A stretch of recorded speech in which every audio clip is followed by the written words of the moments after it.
Hi, everyone. I'm Sarah Robinson with EscapingMediocrity.com, and I'm here at Blog World, and I'm so excited about this book that I found. It's called The Long Hot Marriage by Todd Creager, and this is Todd, which is so exciting. I love it when I get to meet actual book authors.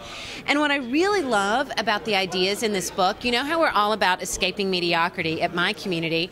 Well, Todd, what it sounds like this book is about is how to escape mediocre marriages. Exactly. And I want to hear more about that. Well Can you tell said. me more about that? I mean, I never thought of saying it that way, but that is exactly it. Now, you know, I think that most people are living mediocre marriages. Mm-hmm. It's an epidemic. And the reason for that is because our parents and grandparents had mediocre marriages. And so I'm here to tell couples you don't have to. That marriage doesn't mean the end of all sex, all passion, and that you actually can have long-lasting passion. It can even get better with age, but you have to do things different than your parents did. Interesting. You can't do the same old thing. All right. Well, tell me how you started this journey. How did you start writing about long, hot marriages? I'm a marriage and sex therapist. Wow. And I've had a private practice in Orange County, California for, well, it's been 27 years. Yeah. And it seemed like couples kept coming to me. Maybe, I've been married for the last 25 years.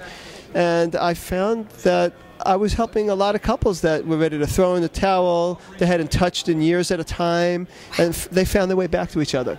So as I started helping them through the years, I said, I'd like to write. I just felt like I had to write it. I mean, I was inspired by just seeing the couples day in and day out. Wow. So.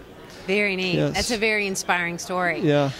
Do you care to share one or two of your hottest tips from the book? Oh, or sure. from your practice? Sure. Let's see how I could do.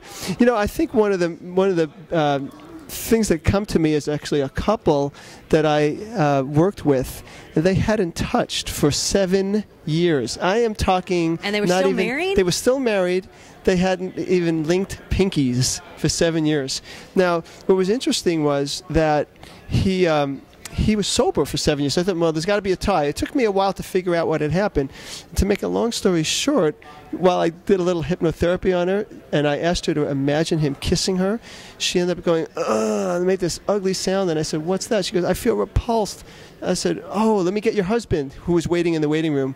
She says, why? I said, you got to let him know what's going on with you. Now, the reason I did that was because of this, and here's my first tip to you. I'm listening. The first tip is you have to get deeper with each other, and I don't mean physically in the bedroom.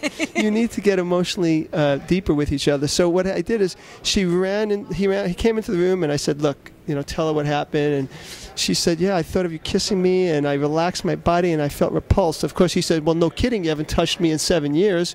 Like, right. He wasn't really shattered by it. He had already been shattered. And so he goes, but why? And then she says, I don't know, but, I got to tell you. Now, here's the thing. Because she had gotten just a little bit into her body, I think she had more awareness. And she says, but you know what I remember? When you were drinking, you were asking me to do all these things sexually, and I should have said no, and I did those things I shouldn't have done. So I made a decision. I'm never going to feel humiliated again. I will never feel that way again. And I realized it was unconscious. So then, of course, the therapy was about helping her develop boundaries in healthy ways, not just by keeping away from her husband. But it really was about stopping, slowing down, and getting to know each other. They hadn't.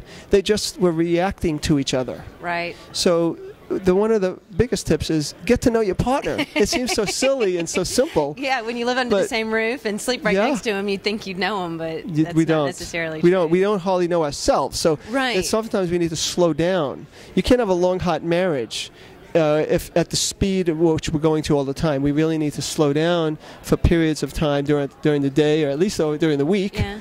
And get to know ourselves and share it with our partner and vice versa. That's where it starts. Right. So it also sounds like one of your big tips is slow down. Slow down. Schedule time to go really slowly with your partner and just communicate and I usually prescribe 10 minutes a day. And, of course, you could do more. But people are so busy, they go, I can handle 10 minutes 10 of I can quality do. That's time. doable. I can commit Yeah. to that. I can commit to that. We're not If you talking ask about me the for kids. more, I'll start backing Right. up. Oh, well, it's overwhelming. Can't do it. Right. Right. Even though we waste 15 minutes Yeah, I in know, the most I know, silliest I know, ways.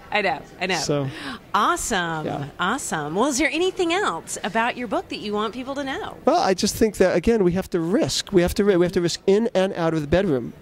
For example, in the bedroom, we tend to slip into these modes of conduct, these roles. And people that are really, inhibited need to begin stepping out a little bit and take some chances. Let's say a man who's always touching quickly needs to slow down. There's that slowing down again. Right. But, it's funny because when people actually slow down, they feel more vulnerable, especially if they have a hard time with that. So you have to be more present when you you're need to be slow. more present, and that When is you're a going fast, wonderful word. You can not be. Right. The key is slow down, look at your partner in the eyes, and be more present. That's more important than any technique. This book doesn't have, sexual techniques and all that. To me, that's not where the answers are. The answers are in the courage to risk in the bedroom as well as out, and to be open and share more of who you are and find out more about your partner. Excellent. Okay, guys, the name of the book is The Long Hot Marriage. It's by Todd Creager. Now, where can they get this book? That's a good question. Well, easiest way is go to www.thelonghotmarriage.com. Okay, guys, here's another book for you, The Long Hot Marriage.